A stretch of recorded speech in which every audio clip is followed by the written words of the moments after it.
Welcome viewers. Today we have our esteemed guest from France, Dr.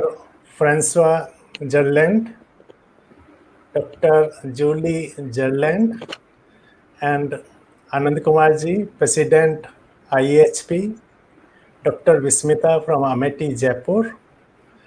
I am requesting Anand sir to kindly introduce our guests and invite them to present the webinar.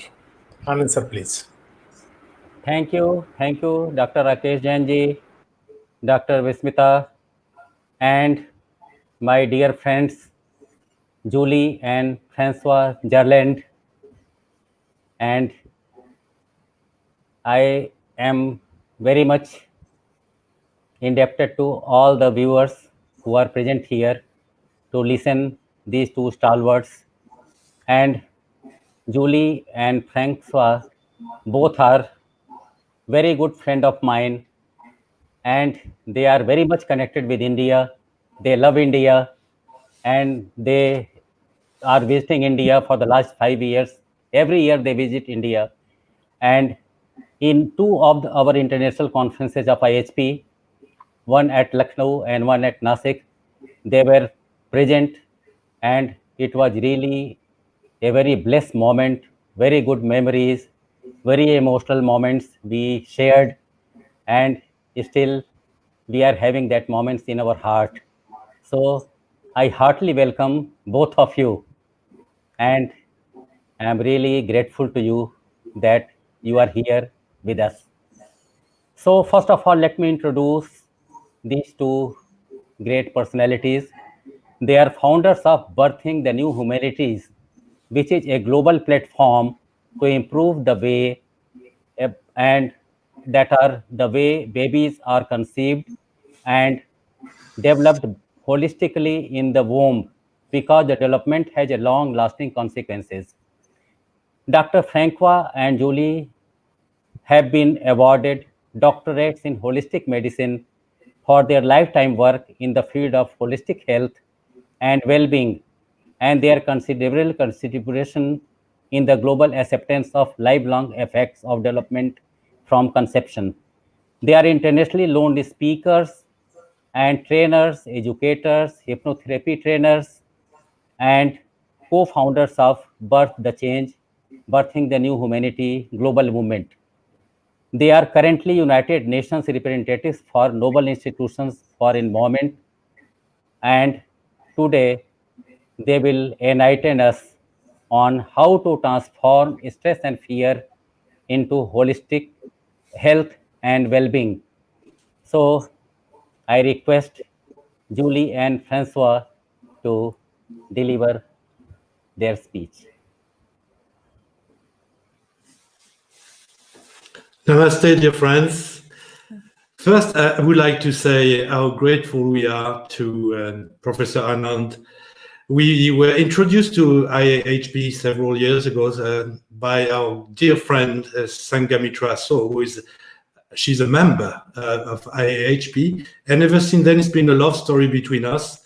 As Professor Anand say, we went to Lucknow, and that was just such good memories for us. We just enjoyed every moment, and we were deeply touched by the integrity and the sense of service which was coming out of your group of eminent psychologists. So that's why we keep meeting, and Professor Anand invites us so nicely, and really it's a treat to be here with you all tonight. I would like to say also hello to Dr. Duteroy, because I know he's here, and he was one of the very first one. He was the birthday boy in the Lucknow celebration. So that was wonderful. So I will talk to you a bit later. Julie is going to introduce herself now. So we're absolutely delighted to be here with you to share on this very, very important subject. Usually we're talking about pregnancy and the lifelong effects and also the stress that mothers can live. But because we're living in such incredible times and stress and fear are really rampant, we decided to choose this topic, and we hope that it will be useful not only for all the psychologists, for themselves, their own stress and fear, but also for everybody who listens to this webinar, because it's something that we all need to take care of so that we're not harmed more by the stress and fear than by anything else. So we look forward to sharing with you. Stay with us to the end because we'll have time for questions, and look forward to interacting with you. So let us start. Share screen. This is what I'm doing here. Yes. That's it. Yes. Share screen, application window, That's right. and then choose your PowerPoint, please.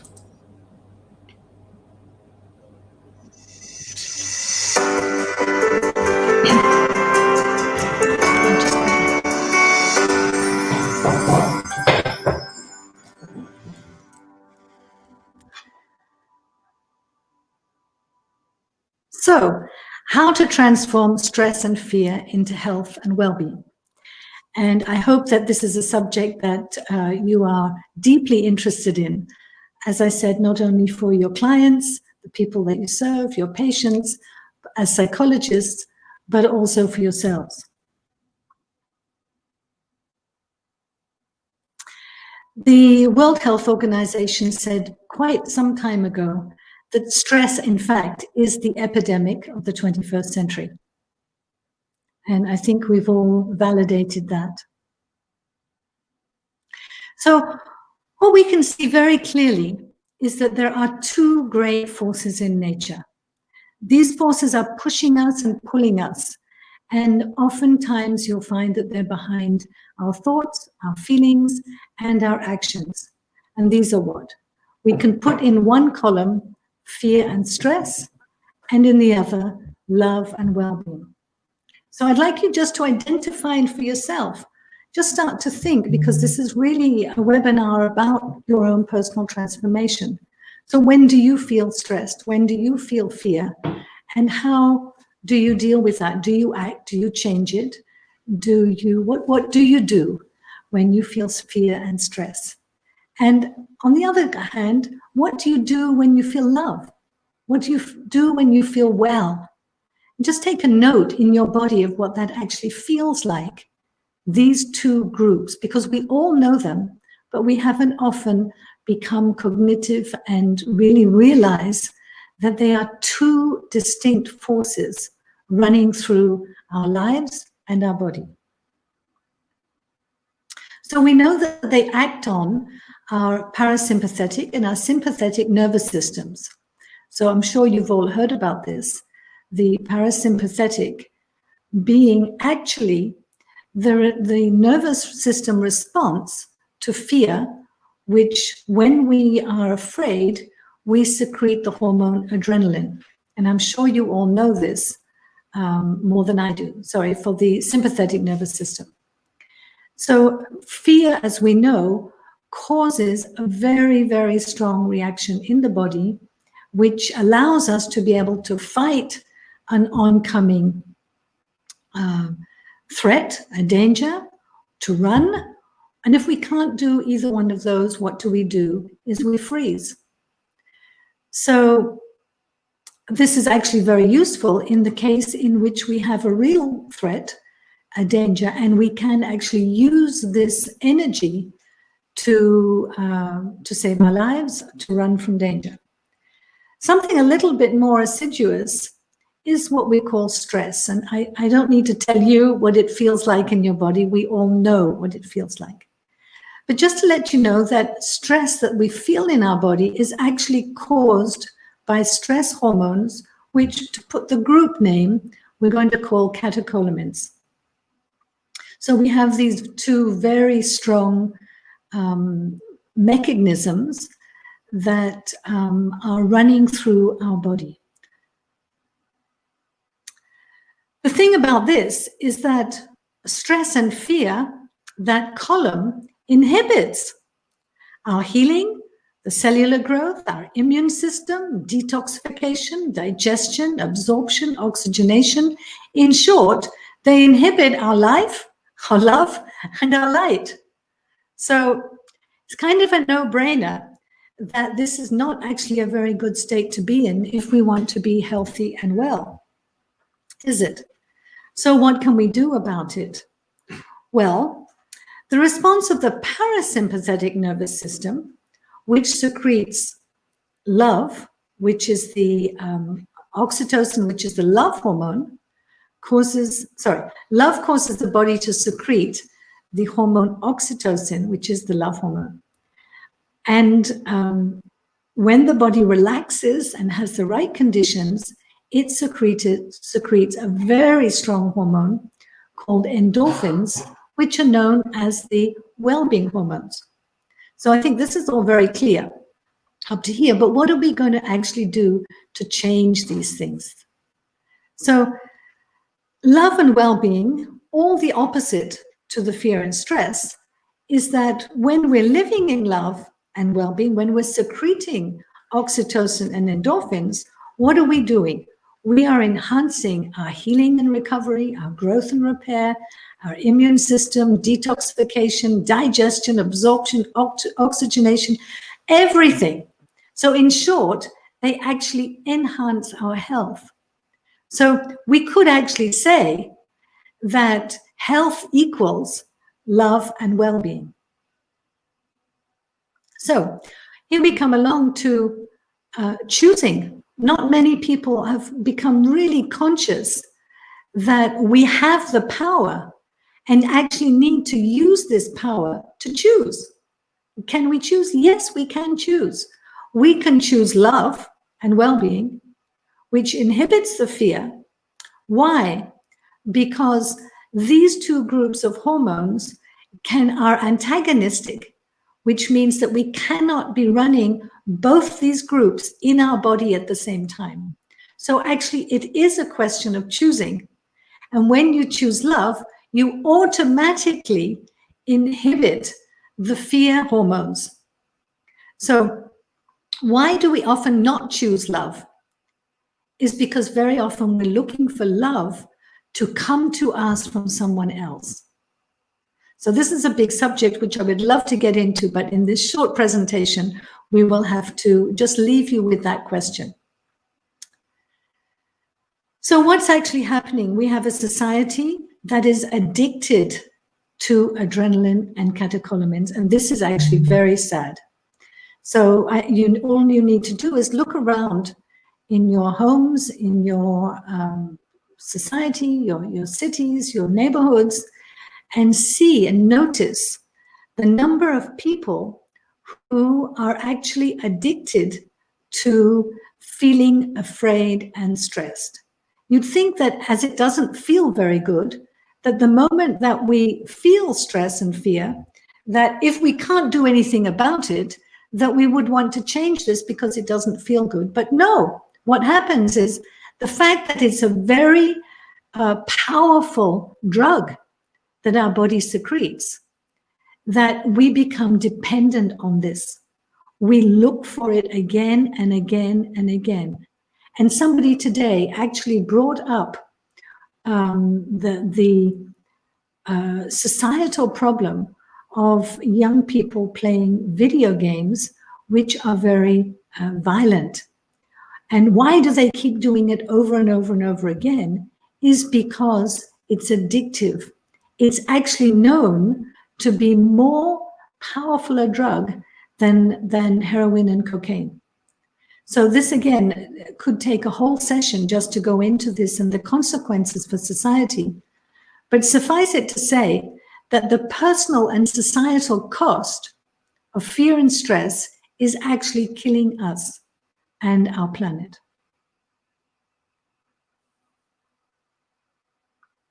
So it's important to know that these two columns, fear and stress, as well as love and well-being, are actually contagious. Now, we've all experienced this, I know. If you're frightened, if you're in stress, or somebody else is and comes into your room, how do you feel? You immediately pick up their fear and stress, just as animals do. And that makes you feel afraid. And so we're continuously, like a virus, passing this on in the world. So the husband comes home, he's been stressed at work, he's still in stress, and what does he do? He passes it on to his family, to his children, and they're going to pass it on to somewhere else. So they might pick up the phone, talk to a friend, pass it on there. So we're all actually passing on this deadly substance. Why? Because we can't actually use it to fight. We can't use it to run. We need to be able to keep ourselves healthy. So exactly the same thing with love and well-being. Now, if somebody is secreting oxytocin, the love hormone, and endorphins, the well-being hormone, they give off an air, you all know, especially in India, of wise beings, the sadhus, the swamis, that they emanate this love and well-being. And of course, then they attract lots of people to them. Why? Because we feel good. We feel love in their presence. We feel good because it's contagious. So this implies responsibility. So again, this is a big subject, but I'm just going over it very quickly for us to become aware how important this subject is, not only for ourselves, but the responsibility for all those and that we love, our family, our friends, and in fact the world. So these are contagious. So another very important fact to retain is that the body reacts the same way whether a situation is real or imagined. So we have here a very powerful tool, which is our imagination. And we all know this. Watching a movie, for example, is that we can be moved to tears, and yet it's just a made-up story. There's nobody really there. There's nobody really sad. But because we imagine, we identify with that person, we imagine it, we start to cry. And we can cry for joy, we can cry for sadness, we can start to shiver in adrenaline and look behind the curtains because we think there's somebody there who might jump out and get us because of our imagination. So, and the body acts exactly the same way. So these internet games or video games are having the same response in our body as if these acts of violence were real. This is very important. Why? Because it can destroy us, but it actually can save us. If we have positive imaginations, then we can change any situation into secreting in our body the love and well-being hormones. So when I consciously decide to secrete oxytocin, the love hormone, I actually step into my power. I'm making a choice. I'm doing something consciously, and it's up to me. I'm not reacting to a situation, but I am acting. I fill myself up with energy. Why? Because I'm not wasting my energy going into my arms and legs to run or fight. I'm not frozen with the adrenaline, but I now have increased energy, and the energy then actually fuels my neocortex, which allows me to think properly. Whereas the fear and stress hormones activates the hindbrain, the reptilian brain, and we act out of impulse. We lash out, and we don't actually, it's not even a thought process. So we make many, many mistakes if we're in that system. It's not a good place to hang out in. So I fill myself up with energy. I become more available to think properly, and I can connect more easily with my higher self, with my intuition, and access higher realms of our being. Meanwhile, I'm allowing my body to repair and heal. I become a leader, an influencer for good, because it's contagious. I help my family and friends to blossom, and I contribute to a thriving human family and Mother Earth. How fantastic is that? So I'm suggesting now, for those of you who may like to, that we actually do a little exercise and experience this for ourselves in our body. So if you don't wish to do this, this is fine. You can just listen in and read the steps and learn how we do this. For those of you who would like, I will do this quite rapidly, but you should be able to feel the difference in your body. So first of all, I invite you to get into a comfortable position. Just feel your feet firmly on the ground and relax in your body.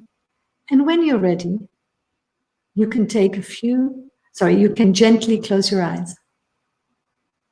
And as you do that, you can take a few deep, relaxing breaths. Just give yourself permission for 1 minute to totally relax. Let go of all the stresses and strains of the day and all your preoccupations. Just allow yourself now to center your attention on your heart, as if you were breathing in through your heart and breathing out through your heart, easily and effortlessly. Breathing in and then breathing out.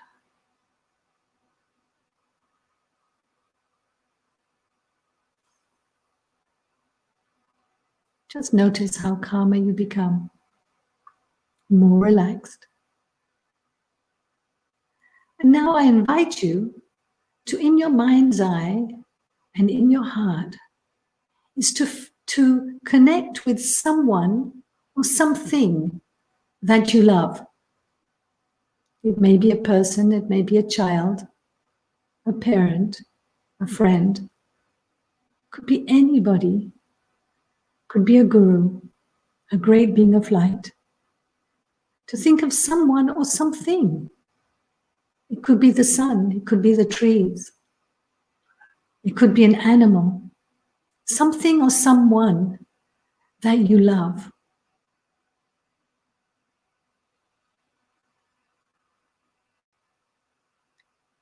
And now I invite you to send all your love to that person or to that thing.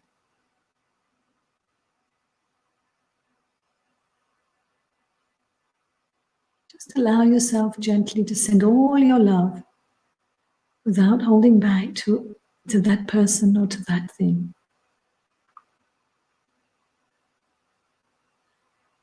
It's as if you were saying, I love you, I love you, I love you. You may even imagine that you are taking this person or this thing in your arms and send them all your love.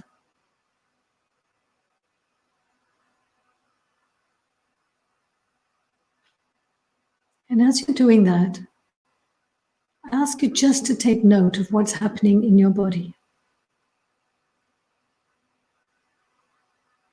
The different sensations that you may be feeling.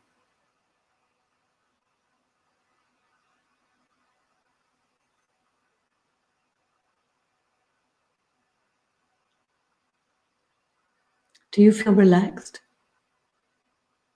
Intimate? You're sending all your love to this person or this thing. Do you feel connected and happy?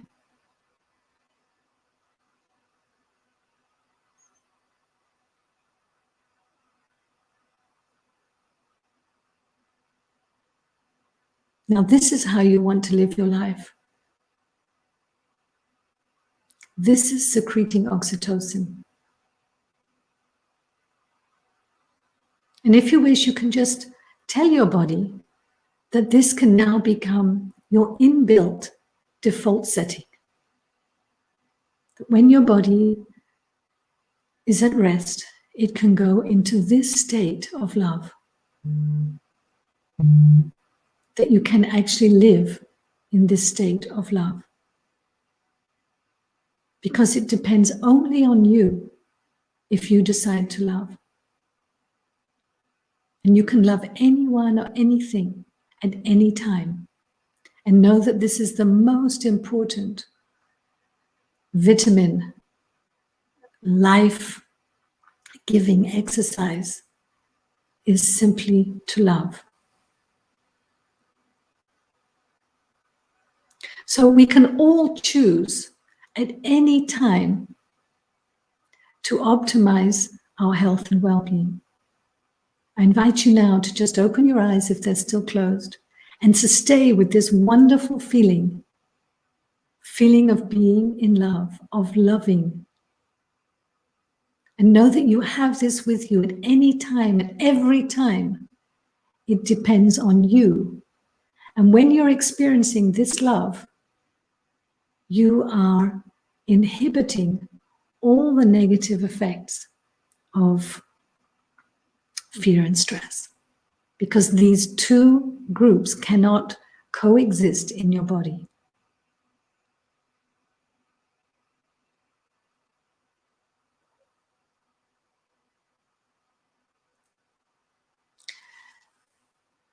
Thank you. I hope you've enjoyed that exercise. And now Francois will take you on to the next part of our joint webinar.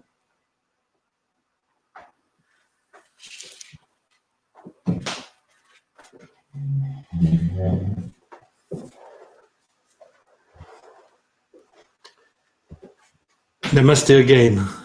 So I hope you are now all relaxed and peaceful, so that I can just talk to you just for a few minutes about things which are much more stressful. But first, let me start the history of why and how I decided to present this now to you. It was about in 2000, so that's close to 20 years ago.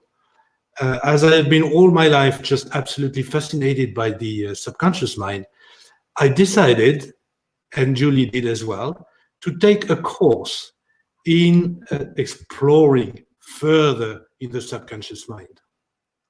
And one of the techniques we learned then was what I'm going to share with you now, that we have used and used again over the years and developed and practiced, so that we have had stories after stories after stories of near miracles. I mean, they are not miracles, they are natural laws, but people consider what's happening as miracles in healing their relationships. This, we've decided to call it the quantum communication. So let's go and explore quantum communication. This is what we are going to just briefly talk. I mean, really briefly. Can you imagine in 20, 25 minutes? We cannot go very deep there, but you will have definitely knowledge to study and ponder on after we have finished this conversation. First, we are going to talk about non-verbal communication. I mean, you all know what this is, but we'll just explore it a little bit more. Of course, I will explain what I mean by quantum communication. We will look very briefly as well at different types of communication, how people do choose to communicate with others in their own way when they have a problem or a difficulty or even a joy to share. And also how and when use what I will call basic quantum communication. Of course, what we are going to see today is the basis of quantum communication. So, non-verbal communication, that is something which has been known now for quite a few years. And some people have calculated and created a rule, and they call this rule the 3V rule.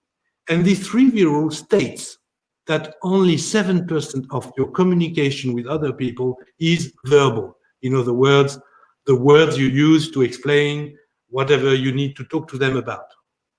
Now, 7% is very, very little. You would agree with that. That means that 93% of what you are actually communicating is non-verbal, is happening on another level, another realm, somewhere else, most of it in your subconscious mind. And of course, depending on what's happening in your subconscious mind, this communication is more or less pleasant or constructive for the other person. That makes sense, isn't it? So it is often in this 93% that the subconscious expresses what does not pass in words and even sometimes the opposite of what is expressed. Like somebody saying, of course I love you, my darling, but deep inside, there is no such thing as love to be known. I mean, you all know about that. I believe most of you are psychologists here. Unfortunately, there is not enough in this 7% to achieve authentic and satisfactory communication. That's it for nonverbal communication.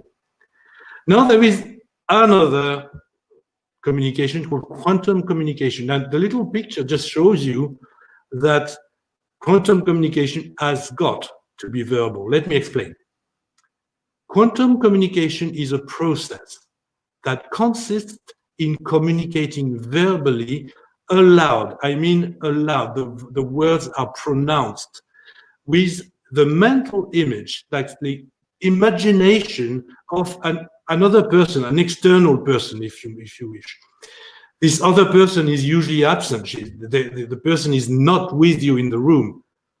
And you will have this communication in order to complete whatever unsatisfying communication you have had with this person, which is not finished, maybe couldn't get finished, or you haven't been able to do it, or many reasons.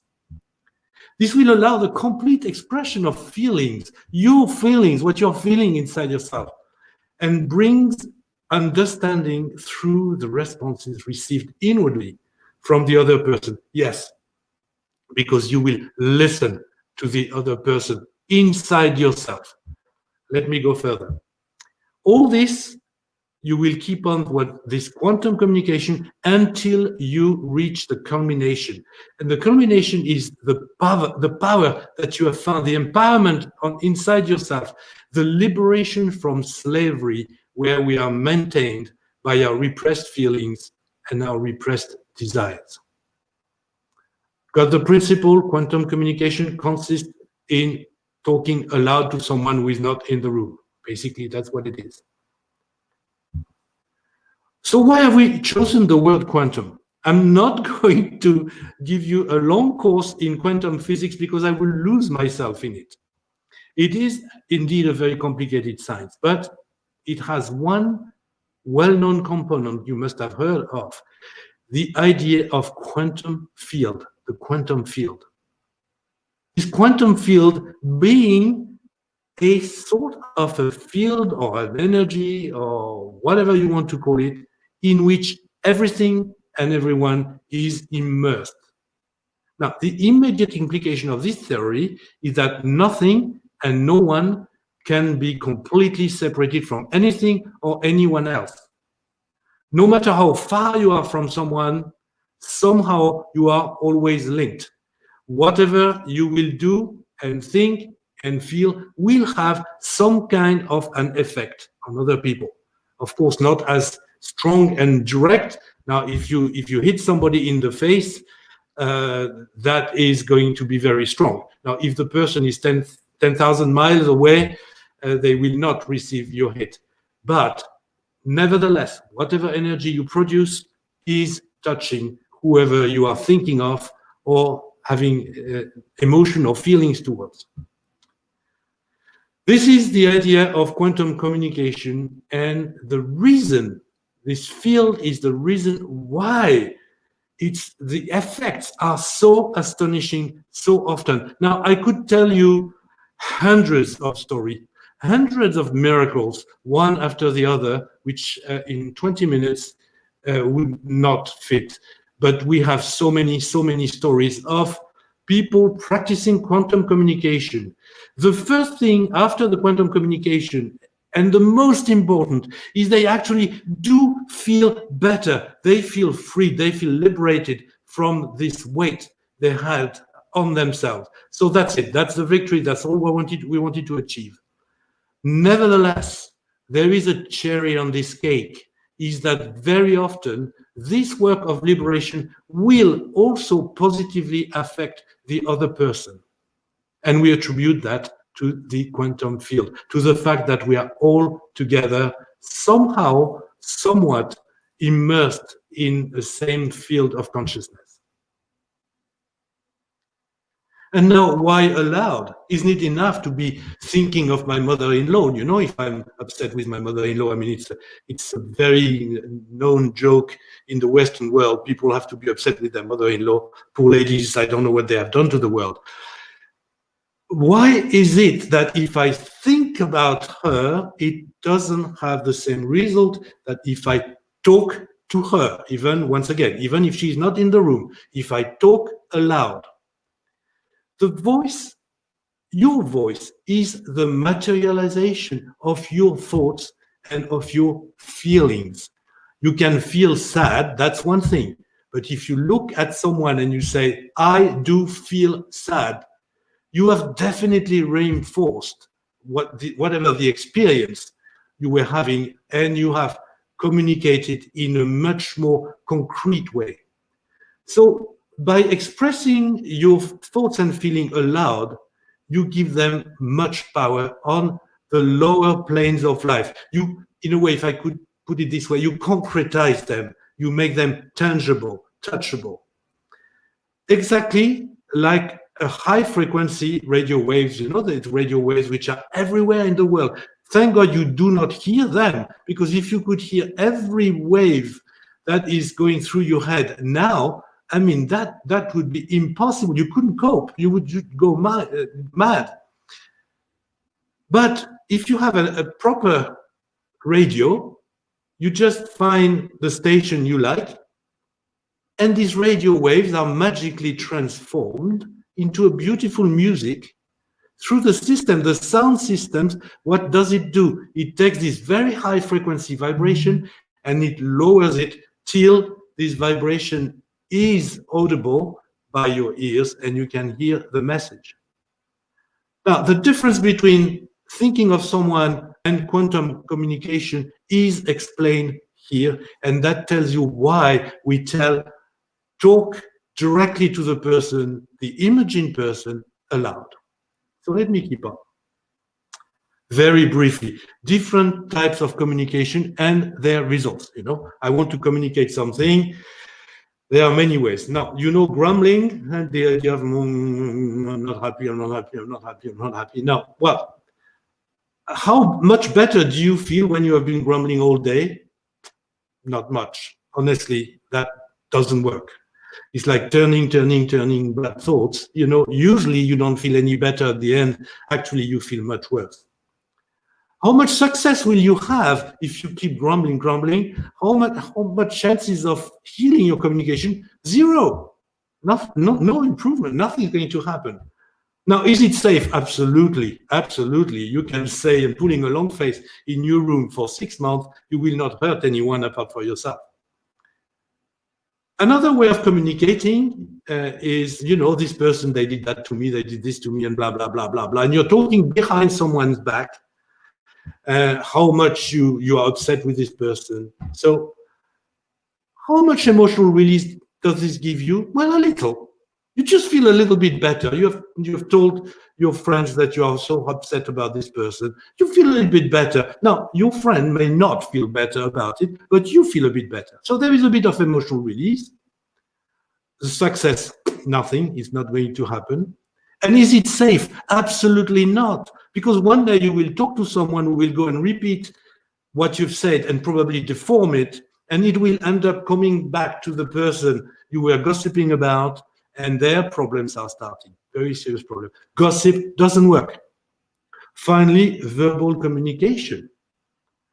Verbal communication, you express whatever you want to say or whatever feeling you want to express to the person. Sometimes that will do a lot of good. If you have two, I would say, intelligent, sensible adults talking to each other, willing to listen to each other, to welcome whatever the other one has to say, you may get some mutual emotional release, and that's great. When you have a healing conversation with someone, how wonderful is it? Chances of success are very moderate because, well, you know, you never know, especially if it's someone with whom you have difficult relationship. Sometimes at the end of the conversation is much worse than at the beginning. You arrive and you think that you're going to tell someone everything wrong they've done to you, and that they're going to be so happy to hear it and they will just ask for forgiveness. Doesn't work. Sometimes it works. Very rare, very rare. Is it safe? No, of course not. If you talk to a violent person and if you tell them what you really want to tell them, well, sometimes it can be very dangerous. And of course, quantum communication allows you to have as much emotional release as you want. We will see why and how. Chances of success are immense, and this really, really work. As I said, we have thousands of testimonials about that. And safety, it is completely safe. You are on your own in a room, or maybe you are with a therapist, but no one is going to be hurt by your quantum communication. When will you use quantum communication? So many possibilities. Actually, when do you need to communicate? All the time. Life is about communication in one way or another. Now, of course, repairing trauma is just one of the possibilities to use quantum communication. In fact, the possibilities are practically endless. You can use quantum communication for virtually everything. A deceased person, someone you haven't had the time, or you haven't thought, or you haven't been able to express how much love you had toward this person, and they are gone, and you think this is the end of the world. Well, no, the quantum field goes beyond death. Death doesn't exist. If you use quantum communication, you can get all the emotional release you want exchanging with a deceased person, and it works. If you're going to have a very challenging meeting with a boss or an exam or something like that, and you are very intimidated by the person, that is the fantastic occasion to practice your interview, practice this meeting with this person, but the person is not here, he's not in the room. Now, once you have said exactly what you have to say, first you feel much lighter about that, and you have had a practice run. When it's going to be time to talk to that person, your emotional load will be much less. So the charge they will receive will be much less, and the communication is going to be much better. If you need to talk to a distant person, of course, well, that's it. They are not here. Okay, can't. And the telephone is not going to always work very nicely for this kind of thing. Or a dysfunctional person. I mean, there are people, you can talk to them as much as you want. They don't get it. I mean, you psychologists have had to deal with this kind of mentally sick people. And you know, you talk to them, they seem to understand, and they don't get it really. So at the end of the day, it's very, very frustrating. But you can have a very powerful quantum communication with them. You need to ask for forgiveness. You don't know how to do that. Do it in quantum communication. You see how wonderful it can be for you. Express frustration. Once again, you know, I'm very angry at this person. Well, anger is something which is very toxic. It's something which stays in you, and it makes you sick if you don't express it. But it's not always very safe to express your anger at somebody who may be angry at you in return, and who knows where it finishes. In quantum communication, you can destroy a cushion if you want. You can be so angry, you can scream, you can kick, no problem. No one will be hurt. Talking to your partner safely. You know, couple relationships can be healed by quantum communication. You know, this man-woman complications, and it's not only in France that, I know in India as well, that it's not always very easy to understand each other in the opposite sex. Well, quantum communication works very, very well, and very often has incredible repercussion or I've said results on the actual relationship. Children, teenagers, they won't listen to you. They couldn't care less about what you have to say. I mean, who wants to know what these old people have to say to me? Well, you know what? You know better than they do, but they will not hear. They will not hear what you have to say. Quantum communication, once again, it works. Difficult colleague or boss at work. You don't have this problem in IAHP, but it can happen in other places. A declaration of love, or declaring that you are going to separate. You want a separation. I once asked, a person came to see me and said, she told me, she said, I have a big problem. I am absolutely determined to get a divorce. I want to divorce, but I'm so afraid to talk about it to my husband because he can be very violent. And I'm afraid that if I say that to him, he's going to hit me and he's going to be horrible. But I do want to divorce. So what did I do? I said to her, let's have a practice communication. In other words, a quantum communication. And I asked her to talk to him. So she closed her eyes. She went in a state of relaxation, exactly like what you did with Julie. It's not more complicated than that. And once she has established his presence in front of her, she would imagine him inside.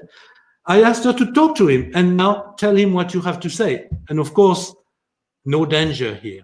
So she said very, very clearly, that's it, it's the end, I'm done, I don't want to live with you anymore, I want a divorce. And of course, I was not necessarily in sympathy with a divorce, but as therapists, we don't have to have an opinion about why someone does something or what. But if you allow a person to do quantum communication, actually you are bringing them closer to the truth. In the quantum communication, she may have changed her mind. Actually, it didn't happen. She told him what she had to say, and I said to her, so what's his reply? What is he saying now? And she told me, well, this is amazing, but he's very, very quiet. He has understood what I was saying. And that was the end of the communication. She was happy with it.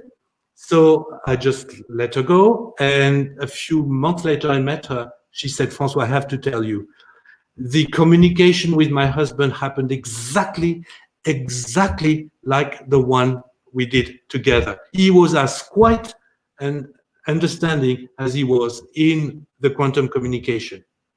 So he got the message. She said the next day was a bit different. But anyway, at the end of the day, they got this divorce and she's now happily remarried, had a child. Anyway, everything seems to be going the way she wanted. Talk to your body. Talk to your body. Yes, you can actually talk to your body, talk to your knees, talk to the part of you which is sick. Physically and aloud talk. I love you, my feet. And you will see results. And prayer. You know these prayers. Why do we say them aloud?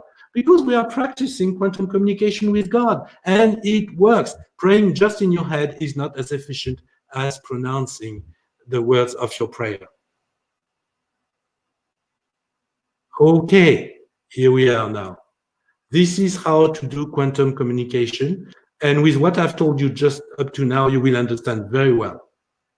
First thing you need to do is know with whom you want to communicate. That makes sense, isn't it?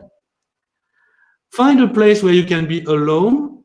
I would add comfortable as much as possible, but not lying down. If you want to talk to someone, it's better to be at least sitting or possibly standing if you wish, but sitting is usually perfect. I will suggest that people take a cushion. You will see later why. Just have a little handy cushion. Not too precious, not one you don't want to damage. Then you're going to enter a progressive relaxation by mentally counting from 10 to 1. This is how I do it for myself. And then you don't have to pronounce at this level. You just go like that. You close your eyes and you just inside yourself pronounce 10, deeper, more relaxed. 9, deeper, more relaxed. You go all the way to 1. At the same time as you are doing that, you feel deep inside growing at your emotional level, not mental. Mental is not very important for that. At your emotional level, what is it my body, my feelings want to say to this person? So you let that just inflate, When you arrive at 1, you have established the presence of the person. If you don't see them, doesn't matter. You just pretend the person is here, and that does the trick. Okay. The thing you have to know about this conversation, it is not the other person who is going to decide how the conversation will happen. You are the one who is going to decide how the conversation will happen. It's you who decide. If you want them to be on their knees in front of you, they'll have to be. You understand what I'm saying? No matter what has happened before, you decide and they obey. They are convoked. If it's a very, very loving quantum communication, this convocation is a very peaceful one. Could you please come, my love? I mean, that's very easy. Now, this is when it starts. With your eyes closed, usually it's much better to have your eyes closed, but it's not necessary, but it's better. I much prefer. Express all your feelings. I mean all your feelings. Don't talk for 20 minutes just mentally explaining why you are not happy. That doesn't do it. Say why you are not happy. Say how you feel about this situation. I am just so upset. I'm so angry. If you need to say it loud and strong, just do it. Just do it. It's no problem. You want emotional release. That's what you want at this point. When you have just said it all, already you feel better.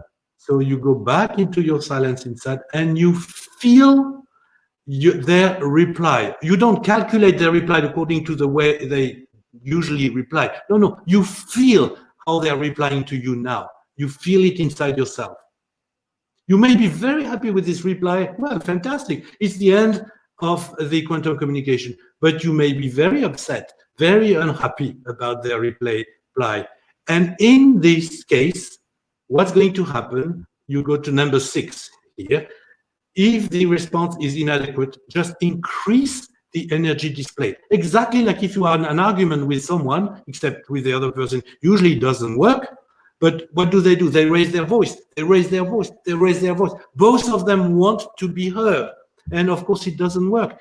Because it doesn't work, both people screaming at each other, they end up just sometimes hitting each other, sometimes breaking the dishes, all this kind of thing. Well, you do the same thing, except you don't break precious dishes. You don't hurt anyone.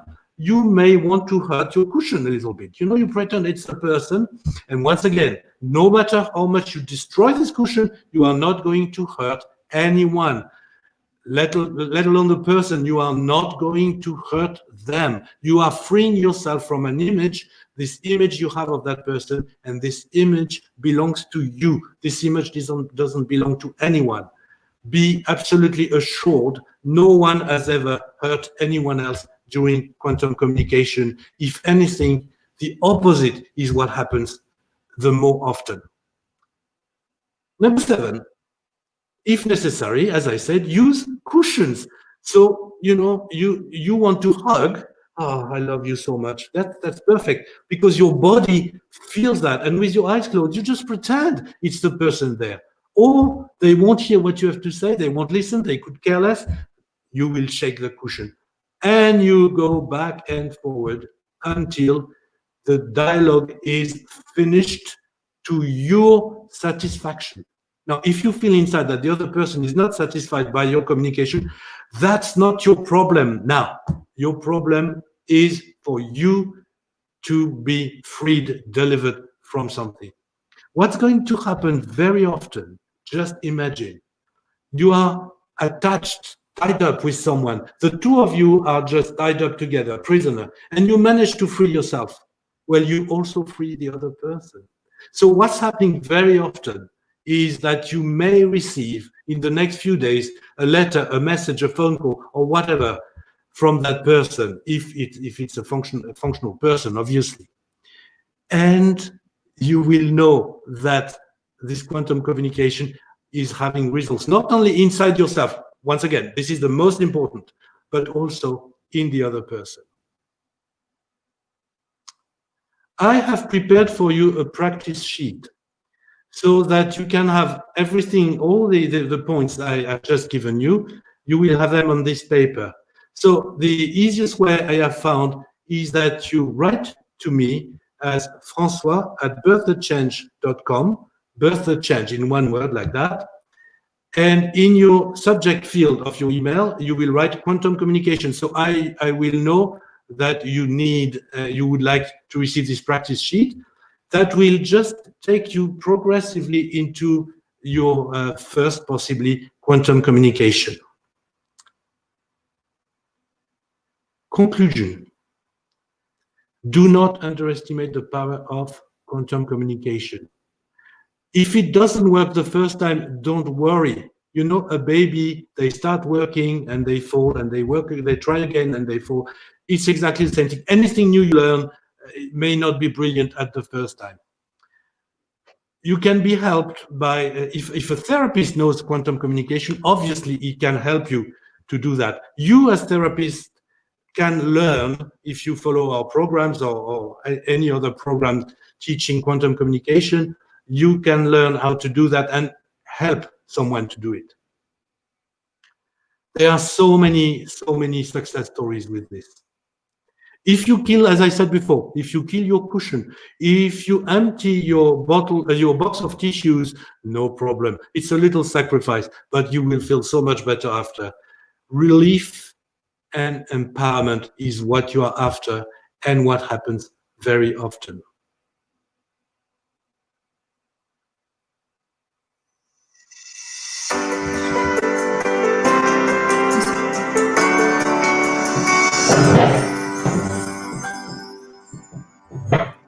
So you are welcome to copy our emails, julie@birthtechange.com, Francois@birthtechange.com. And I'm going to stop the sharing now so you can see us again. Maybe you are seeing me, I don't know, but I don't see you right now.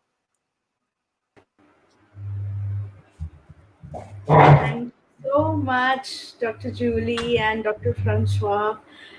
We are so glad to have here, and definitely quantum communication is one of the very major topics that you have touched today, and all of our viewers are definitely enlightened about this topic, and I myself, I'm very glad that I came to know about it through the best, of course. So shall we start with some questions? Yes, shall we start with some questions?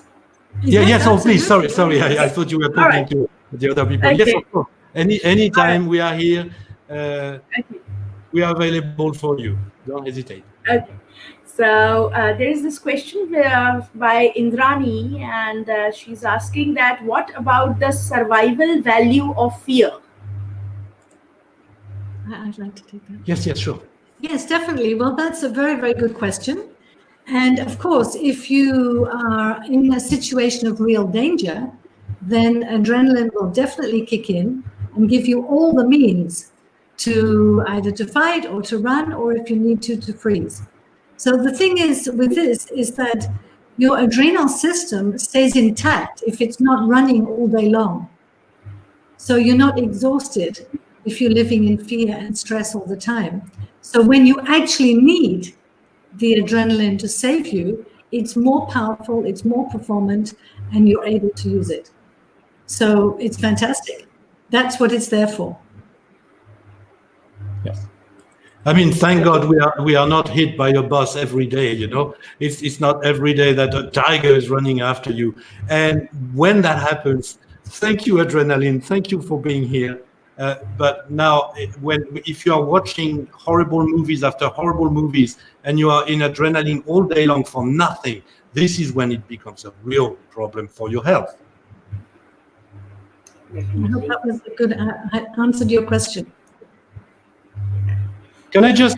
I just saw just a little passing thing on the side. I was looking. Someone asked. I didn't have the time to see the name. If schizophrenia was actually a form of quantum communication. No. Yes, it is. It is asked by Dr. D. Datta Roy, sir. Right. Absolutely. No, it is not. I mean, to a degree, I would say these people are actually talking. They are talking to someone who may be imaginary, or someone who may exist possibly, but in many cases, and I'm not a specialist in schizophrenia, but they do not have the same control.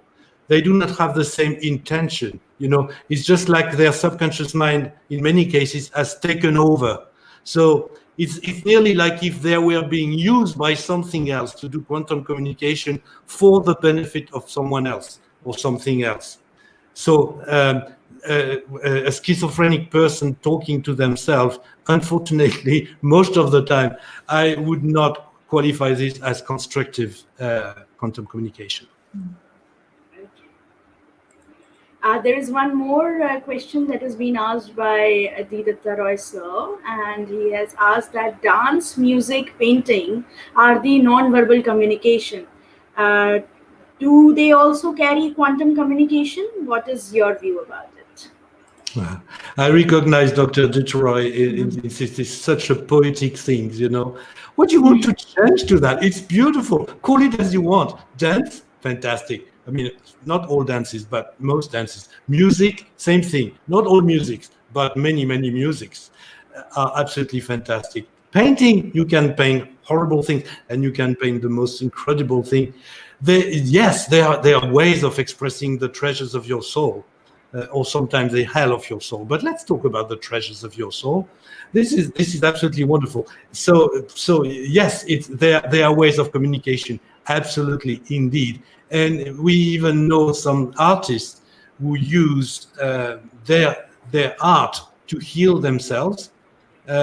Sometimes not always, I would say, so positively. I mean, remember once we saw very, very horrible, depressing painting. I was looking at this thing and said, well, this is terrible. And I showed it to Julie, and Julie said, oh, this is horrible. So she talked to the owner of the painting and said, why do you have this in your house? This is just doing so much harm, just looking at it. And she said, oh, the artist is here. He's going to talk to you. Fantastic. So the artist came, and we said, well, you know what? I mean, you look very, very talented, but this really makes me feel sick. And he said, oh, yes. He said, I paint to get all my painful feelings out of myself. So I answered to him, excuse my French, as the Americans would say, excuse me for being slightly rude. I said to him, every morning I get something out of myself, but then I flush. There are things which are not to be shown to the public, you know. There are, whichever way this man was choosing to heal himself, fantastic. But then, don't sell it. Don't give it to people. You're going to make them sick. That's it. Thank you, Dr. Detroy. I recognize you. It's always fantastic. All right, so let me just tell you that we have got the appreciation and comments from all over India and all over the world as well. A lot of people from India and abroad are right now listening to our session. So there is one more question by Piali Arora, and she's asking that self-counseling and prayer is a form of quantum communication and its effectiveness. So do you have any views about it? Yes. As I said, it is even more effective. It's more effective if you are absolutely determined and conscious that you are talking to someone, or to God, or to one God. I believe there was Ganesha celebration very recently. Now praying Ganesha. Yes. Ganesha Chaturthi, yes, we had the Ganesha. You know, I was brought up a Christian, and you know the Lord's Prayer, the very famous Lord's Prayer. Our Lord who is in heaven, etc. I know it in French mainly. Now, as a little boy, I was told I had to say the Lord's Prayer 10 times, you know, after confessing, and waste of time. I was just turning blah blah blah blah blah blah blah blah blah blah blah blah blah. This is not quantum communication, you know. It's like saying mantra. Some people say mantra just like a habit, like that. It does something. It's like you were stroking the truth, but actually mantra really works when you put all your feelings in it, all your best intention, all your heart. You know, when we become creative as human beings is when our thoughts, our heart, or I would say our love, if I put it this way, our love and our will are working together in the same direction. You are very familiar with the three components of every, once again, I'm talking to psychologists, so the three components of the human psyche. Now, if you just talk, just your intellect and your voice, very little result. Just your feelings and your voice, it can be a little bit chaotic. The expression can be a bit any old thing, you know. You can end up swearing, and it doesn't bring you anywhere, you know. And so if you have these three things together, it's when it really becomes very powerful. Very powerful. I hope I answered the question. Yes, definitely. The last question that we are taking is from Anju Bala, and she's asking us, is quantum communication helpful for keeping children playing video games? Yeah, children playing video games is a very, common problem these days. Yes. Now, this is obviously, I mean, parents are in charge of their children, and I certainly wouldn't underestimate the value of direct communication. But we all know cases where direct communication doesn't work anymore. I mean, every single time you will do that, you will get a very bad reaction from the child. You may have the child hiding to do even worse things without you knowing. So it doesn't always work. Quantum communication works because if I have a child and I feel responsible for their future, and I know my children who I adore are damaging their health with something which is harmful, not only for themselves, but for the other people they are playing with, that gets me angry, that gets me frustrated. Now, if I go and express that to the child, it's not going to work. If I do it in quantum communication, and I mean, teenagers, when they have something to say, they will bark it at you. I mean, if necessary, they can be very tough. Now, you can be very tough to them in quantum communication, very, very tough. And believe me, they will receive something. And the first positive aspect of it is that for a start, you will be much less frustrated about their addiction because you will have released your anger and you will have solved at least half of the problem. Because you feel more relaxed about it, children, some people say children are like monkeys. I mean, it's a bit of an exaggeration, but they will imitate you. And they say, wow, my father or my mother, when they are upset with me, they just seem to manage to just hold themselves so nicely. And they may be very influenced by your behavior. Now, if you come to them and this anger, this frustration, this fear is pouring out of you, they will go and hide with their video game. They don't want to see you. So heal yourself first, and the child may get much better. So secrete the oxytocin is the first thing. Become the example. And I'm reading Anju's comment. She's saying, I mean to say how to keep them healthy, mentally and physically.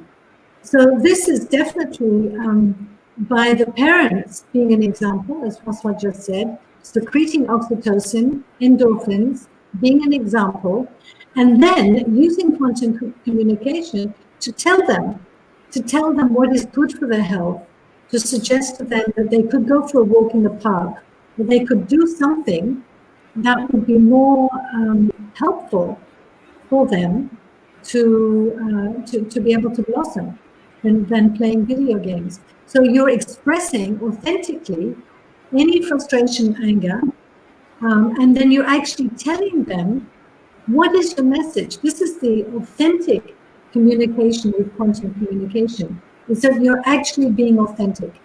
And as you pronounce it, they receive this message. And so they receive the message with your love, with your intention, and the information of, well, if I'm not playing this video game, which is destroying my health, what can I be doing? What's the alternative?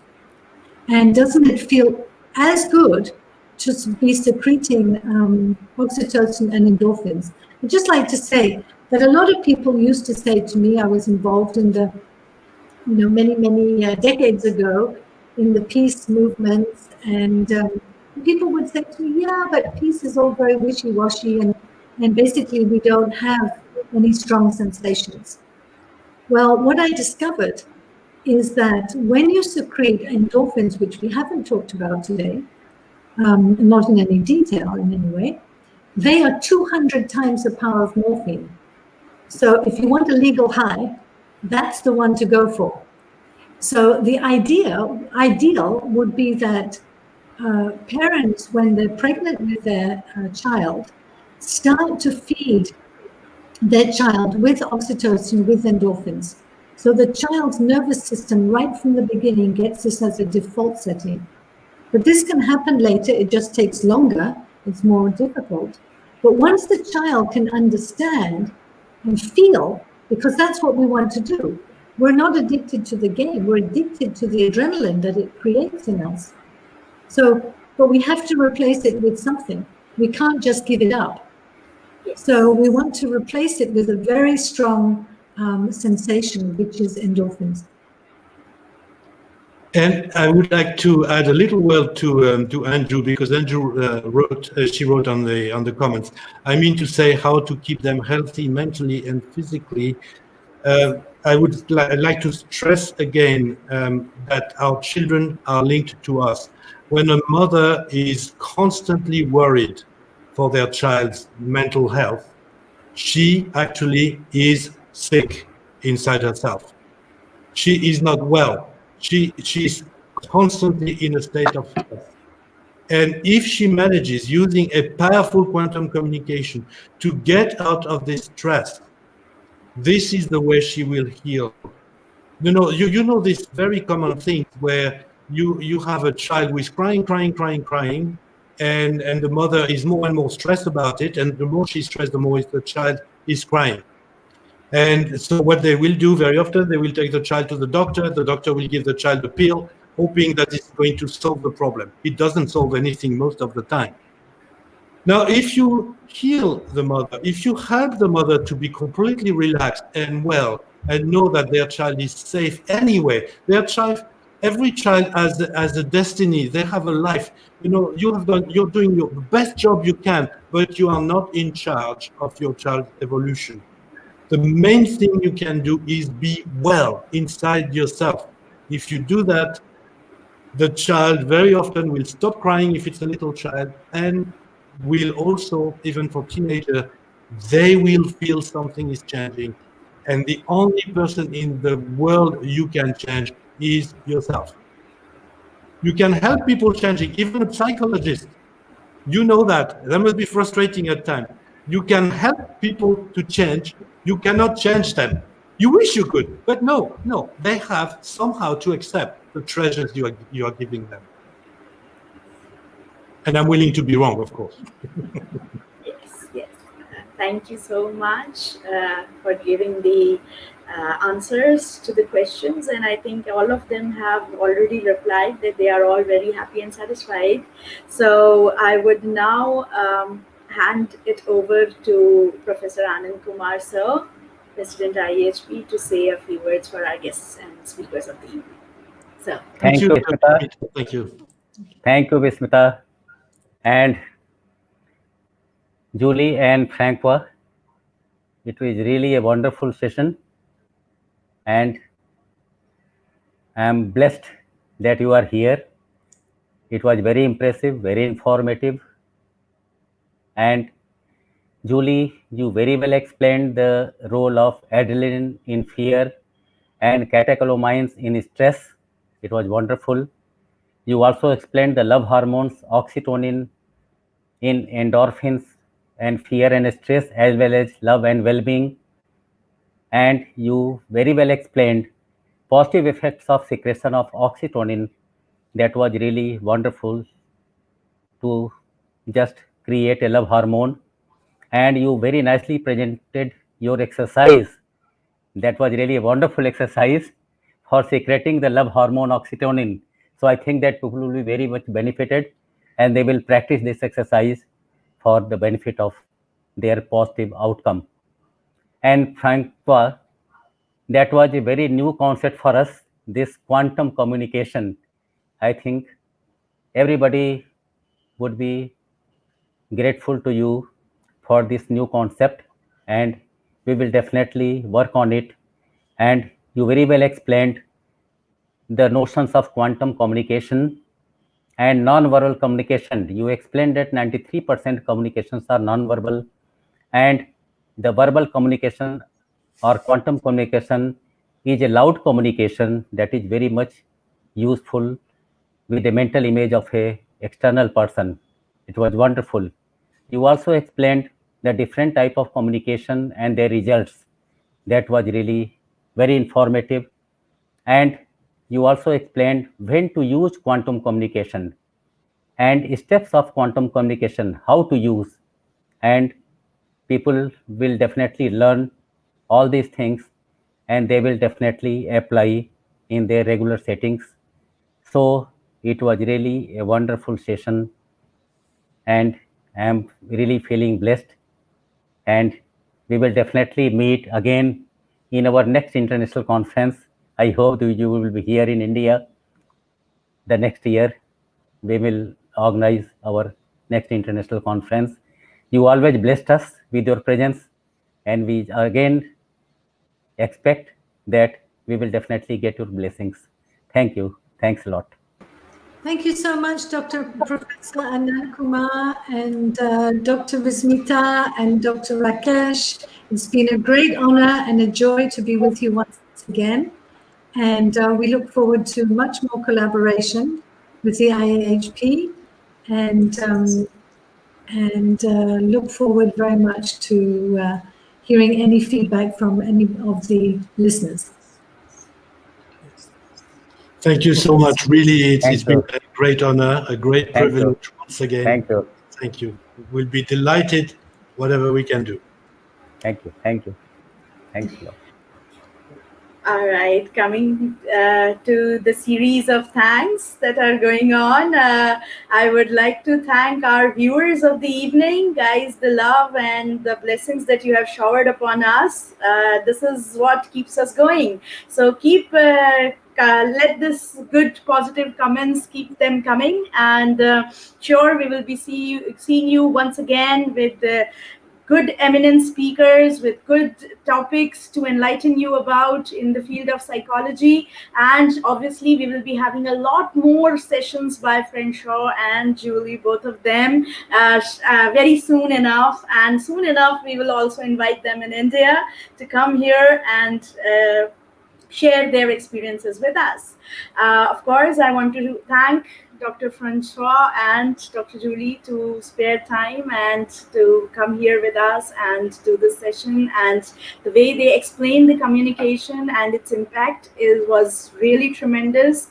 And both of them, I really know they are lovely, and the way they explain things is really amazing. So thank you to our speakers, and thanks to the president of IAHP, Professor Anand Kumar sir, for being here with us. And this is his day and night efforts that we are right now getting all these series of sessions to you. Of course, thank you to our chairman of E-Academy, Dr. Rakesh Jain sir, for being here. Thanks to all those people who are working backstage, all our regional coordinators, our national coordinators, and our IAHP task force who is right now working for our people who need counseling during COVID times. So also, if you want to know more about what IAHP is doing, do visit our website www.iahp.net.in, and you will get a lot to know about what else IAHP E-Academy and IAHP Academy is doing for all of you. Also, we will keep getting you more updates in the field of psychology, and we will keep awareing you about all the upcoming topics in psychology. Also, if you have any innovative, creative ideas, do write it into our comments in this session, and we will be really happy to get your comments. Till then, see you soon, guys. Good luck and God bless. Thank you. Thank you, Dr. Smita. Thank you, Anand sir. Thank you, Francois. Thank you, Julie.